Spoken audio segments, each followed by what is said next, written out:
This video will be your guide on how to redeem credits on CNFans.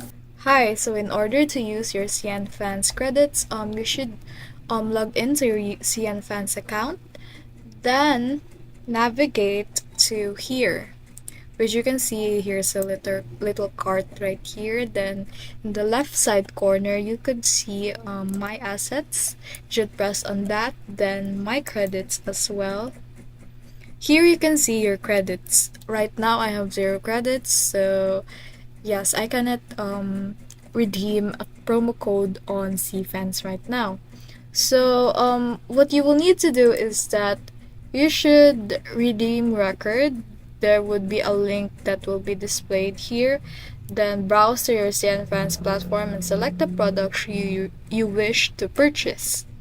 Once you've added items to your cart, is that initiate to the checkout process.